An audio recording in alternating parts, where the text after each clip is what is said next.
এটি সেই বিশ্ববিখ্যাত চিত্রকর্ম।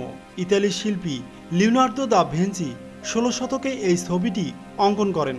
অর্থাৎ আজ থেকে প্রায় ৫০০ বছরেরও বেশি সময় আগে এই রহস্যময় ছবিটি অঙ্কন করা হয়েছিল। তখনও কি লিওনার্দো দা ভিঞ্চি বুঝতে পেরেছিলেন যে মোনালিসার এই পেন্টিংটি হবে পৃথিবীর অন্যতম পরিচিত মুখ? এমনকি গিনিস বুক অব ওয়ার্ল্ডের খাতায় সবচেয়ে বেশি দামে বিমাকৃত এই ছবিকে নিয়ে একটি কথায় বলা হয়, আর তা হলো the most visited, the most writing about and the most expensive art in the world. ধারণা করা হয় বিখ্যাত এই ছবিটি মোনালিসার দ্বিতীয় পুত্র সন্তান জন্মগ্রহণের স্মরণে অঙ্কন করা হয়েছিল। এই শিল্পকর্মটি বর্তমানে ফ্রান্সের লুভ জাদুঘরে সংরক্ষিত আছে। লুভ জাদুঘরের তথ্য মতে বিশ্বের প্রায় ৮০% পর্যটক শুধুমাত্র মোনালিসার এই চিত্রটি দেখার জন্য আসেন।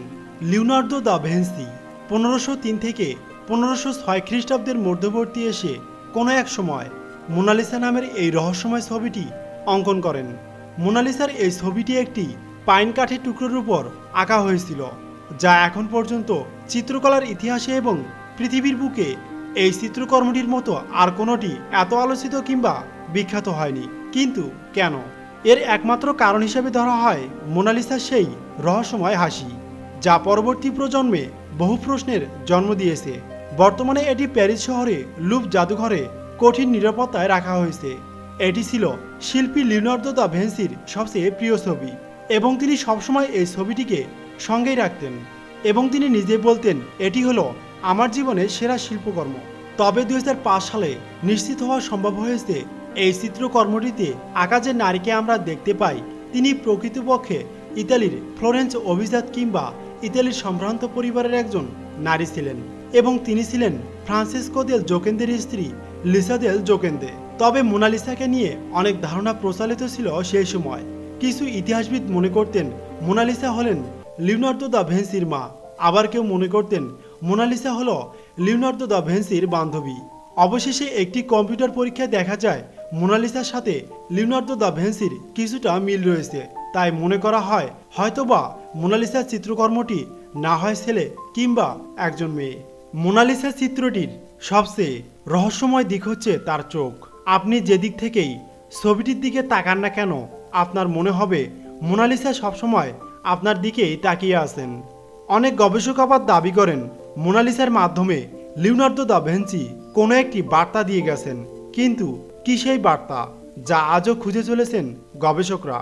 দূর থেকে আপনি যদি ছবিটির দিকে লক্ষ্য করেন তাহলে দেখবেন ছবিতে থাকা মোনালিসা হাসছে, কিন্তু আপনি যতই তার সামনে যাবেন এবং একটি পর্যায়ে তার ঠোঁটের দিকে তাকাবেন দেখবেন সেই হাসি কোথায় যেন বিলীন হয়ে গিয়েছে। অর্থাৎ আপনার অবস্থান ভেদে মোনালিসার হাসি পাল্টে যাচ্ছে।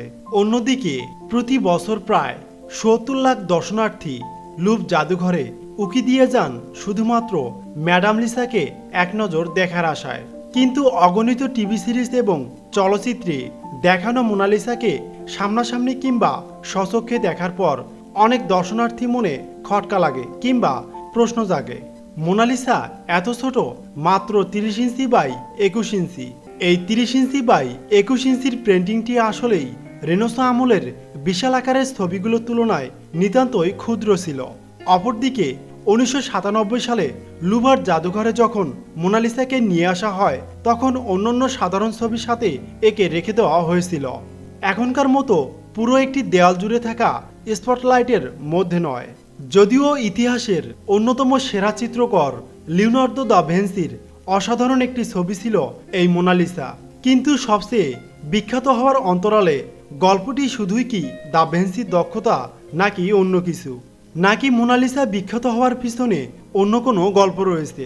এই ছবিটির সাথে জড়িয়ে রয়েছে এক রহস্যময়ী নারীর হাস্যোজ্জ্বল চেহারা, যা ইতিহাসের পাতায় এখনও অমীমাংসিত রয়ে গেছে। ৫০০ বছর আগে লিওনার্দো দা ভিঞ্চির আঁকা ছবিটি মোনালিসা। এটি সম্ভবত বিশ্বের সবচেয়ে আলোচিত চিত্রকর্ম। ফ্রান্সের লুভ মিউজিয়ামে এখনও প্রতিদিন হাজার হাজার মানুষ শুধুমাত্র মোনালিসার রহস্যময় হাসিটি দেখতে আসেন। বিগত কয়েকশো বছর ধরে মানুষ কম বেশি বিশ্বাস করে এসেছেন লিওনার্দো দা ভিঞ্চির আঁকা মোনালিসা ফ্লোরেন্সের তৎকালীন একজন সিল্ক ব্যবসায়ীর স্ত্রী ছিলেন। তবে ফ্রান্সের একজন গবেষক গত 10 বছর ধরে গবেষণার পর বলেছেন রহস্যময়ী এই নারী অন্য কেউ ছিলেন। আর এই তথ্য নিয়ে শিল্পী মহলে শুরু হয় তোলপাড়। তিনি আরও বলেন, লিওনার্দো দা ভিঞ্চি মোনালিসাকে নিয়ে কাজ করেছিলেন 1503 সাল থেকে 1517 সাল পর্যন্ত, যা শুরুটা করেছিলেন ইতালির ফ্লোরেন্সে, তারপর ফ্রান্সে। তাহলে বোঝা যাচ্ছে আজও কতটা গুরুত্বপূর্ণ মোনালিসা। কিন্তু সেই তথ্যকে চ্যালেঞ্জ করেছেন প্যারিসের একজন বিজ্ঞানী, যার নাম ছিল পাস্কাল কোর্ট। 2004 সালে লুভ কর্তৃপক্ষ তাকে বিভিন্ন অ্যাঙ্গেল থেকে এই ছবিটি তোলার সুযোগ করে দেন। তারপর তিনি এত বছর ধরে বিশেষ আলো এবং লেন্সের প্রযুক্তি ব্যবহার করে গবেষণার পর এই বিজ্ঞানী বলেছেন ছবিতে থাকা এই নারী লিসা গেরাদিনি নন, বরং তিনি অন্য কেউ। পাস্কাল কোর্ট আরও বলেছেন তিনি দেখেছেন ক্যানভাসের মোনালিসার পেছনে 3টি আলাদা আলাদা ইমেজ রয়েছে। তৃতীয় যে ইমেজটি তিনি খুঁজে পেয়েছেন সেটি অন্য এক নারীর মুখ, এবং তার ঠোঁটে কোনো প্রকার হাসি খুঁজে পাননি। এই বিজ্ঞানী একরকম নিশ্চিত করে বলেছেন ক্যানভাসে খালি চোখে না দেখতে পাওয়া সেই মুখটি ছিল লিসা গেরাদিনির। এখন প্রশ্ন দেখা দিয়েছে, লিসা গেরাদিনির এই ছবি লিওনার্দো দা ভিঞ্চি পরে কি বদল করেছিলেন? এখনকার চিত্রটি তাহলে কি অন্য কোনো নারীর? এমন হাজারো অদ্ভুত প্রশ্ন ইতিহাসের পাতায় এখনো ঘুরপাক খাচ্ছে। তবে পাস্কাল কোর্টের এই তথ্য গত 100 বছর ধরে শিল্পী জগতে সবচেয়ে সাড়া জাগানো খবরগুলোর মধ্যে অন্যতম। কিংবা মোনালিসা সম্পর্কে আমরা এতদিন ধরে যা বিশ্বাস করতাম সেটি কি ভুল ছিল, নাকি আরও কোনো নতুন ঘটনার সূত্রপাত করবে? তবে লিওনার্দো দা ভিঞ্চিকে নিয়ে যারা গবেষণা করেছেন তাদের অনেকেই নতুন এই তথ্য তেমন গুরুত্ব দিতে রাজি নন। অন্যদিকে অক্সফোর্ড বিশ্ববিদ্যালয়ের আর্ট হিস্ট্রির অধ্যাপক মার্টিন কোম মানতে রাজি নন যে লিওনার্দো দা ভিঞ্চি লিসা গেরাদিনির মুখের উপর দিয়ে পরে অন্য কোনো নারীকে এঁকেছিলেন। লিওনার্দো দা ভিঞ্চির আঁকা মোনালিসা সত্যিই অমূল্য, কারণ ফরাসি ঐতিহ্য আইন অনুযায়ী মোনালিসার চিত্রকর্মটি ক্রয় কিংবা বিক্রয় করা যাবে না। এটি ফ্রান্সের লুভার মিউজিয়ামের সংগ্রহের একটি গুরুত্বপূর্ণ অংশ। লুভার মিউজিয়ামে মোনালিসার জন্য নির্দিষ্ট ঘরের তাপমাত্রা সবসময় 6 ডিগ্রি সেলসিয়াসের মধ্যে বজায় রাখা হয়। একজন শিল্পপ্রেমী যখন ফ্রান্সের লুভার জাদুঘরের দেয়ালে রাখা মোনালিসার সামনে এসে দাঁড়ান, তিনি মূলত একটি স্বয়ংসম্পূর্ণ জাদুঘর দেখেন মোনালিসার মধ্যে, যার প্রতিটি স্তরে রয়েছে জ্ঞানের খোরাক এবং প্রতিটি দেয়ালে রয়েছে সময়ের সাক্ষ্য বহনকারী বিভিন্ন চিত্রকর্ম। তো বন্ধুরা, এই ছিল আজকের এপিসোড। যদি এমনই রহস্যময় স্থান এবং অদ্ভুত তথ্য সম্পর্কে ভিডিও দেখতে চান তাহলে অবশ্যই চ্যানেলটিকে সাবস্ক্রাইব এবং শেয়ার করতে ভুলবেন না। আর হ্যাঁ, ভিডিওটিতে একটি লাইক দিতে ভুলবেন না কিন্তু। আজ এই পর্যন্ত, পরবর্তী এপিসোড দেখার আমন্ত্রণ রইল। সেই পর্যন্ত সবাই ভালো থাকবেন, সুস্থ থাকবেন। আল্লাহ হাফেজ।